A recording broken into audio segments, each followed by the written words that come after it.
We are up to the 11th of 12 little mini masterclasses I'm giving on the podcast that coincide with the 12 2-hour masterclasses that I'm doing all this year in 2024. Today's topic is going to be on event planning, and I'm talking about catering essentially, but event planning or catering.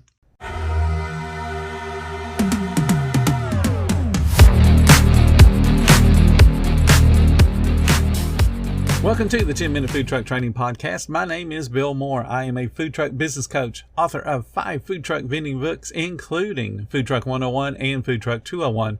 This podcast is all about helping you start and grow your food truck business.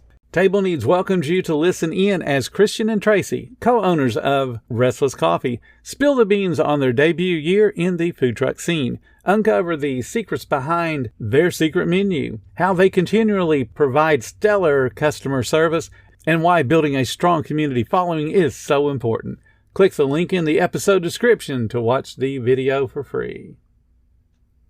Event planning or catering planning could be the exact same thing. The only way it becomes an event planning is if you're asked to provide entertainment and other things beyond just cooking food. So let's talk about it from the perspective of handling the food side of it.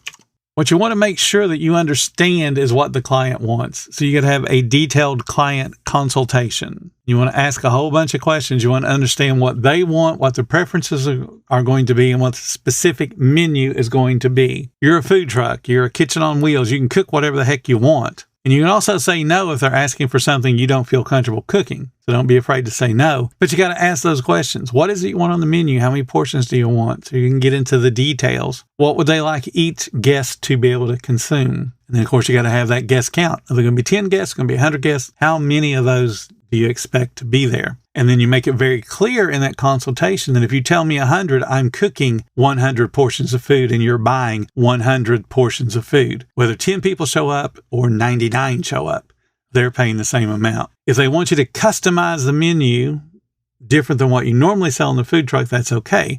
But again, get the details. Find out exactly what they want. Do they want filet mignon and you only sell burgers? What is it that they want that's different from what you normally do? A lot of people, when they go to set up a catering or that private event, they want the food truck to create something memorable, not necessarily want your particular burger. Now, they could just want your burgers. They could just want your wings or your barbecue, and that's fine. But you want to make sure that they don't have an expectation that, hey, this barbecue truck sells chicken when you really don't. So make sure you nail down that menu customization exactly based on what they want. Now, in that conversation, you want to plan out the logistics. Where are you going to be setting up? Where's the venue? When can I get into the venue? Because you can't just show up and start whipping out food. You have to be able to get set up. What is the client expecting you to do? Are you providing tables and chairs and tablecloths and seat covers?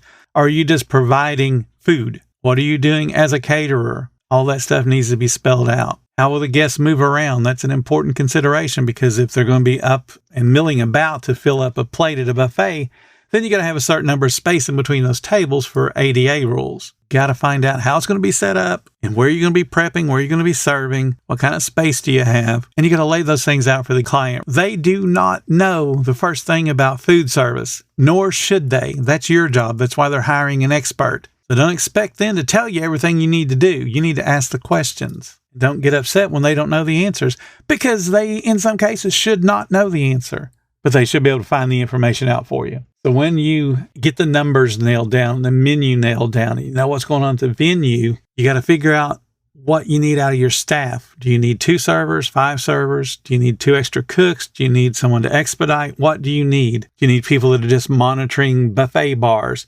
Who's running the food while there's somebody monitoring the bars? Are you slicing meat to order or is it already going to be all sliced? All of those things have to be figured out.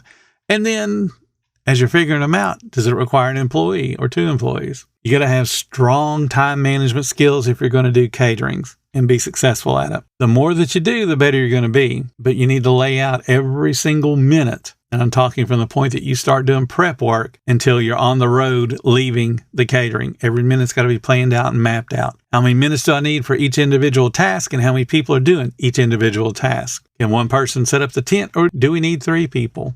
Is somebody going to be able to do that 50-pound bag of onions or are they going to have 2 people working on it? You got to figure out every little detail. Put it on your timeline and make sure that it happens when it's supposed to happen. And then put a little extra time in there. If you think you can prep a 50-pound bag of onions in an hour, give yourself an hour and 15. Worst case scenario is you are on time for the next task if it actually does take you 75 minutes rather than the 60 you thought you could do it in.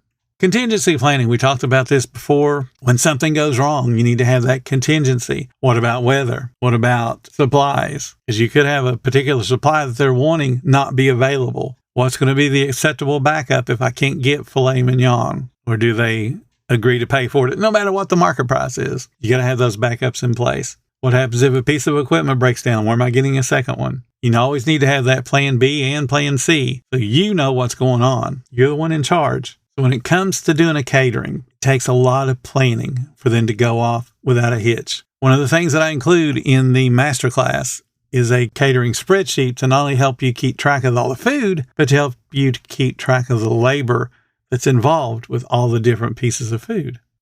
So if you're interested in participating in those masterclasses, there'll be a link in the description. And don't forget to join us for the next time, will be the 12th out of 12 masterclass episodes. Thank you so much for listening to the 10-Minute Food Truck Training Podcast. If you're finding all the information helpful to your food truck business, please become a monthly supporter of the podcast. Just hit the support button or follow the link in the description. Every little bit does help keep us going. Join our Facebook group. It's called Food Truck Training. We have a whole bunch of awesome members at all different levels, from brand new beginners to decades-old veterans. They've all got your back when it comes to helping you with your food truck. And again, thank you for listening. Come back tomorrow because I got plenty more to say when it comes to helping you and your food truck business grow.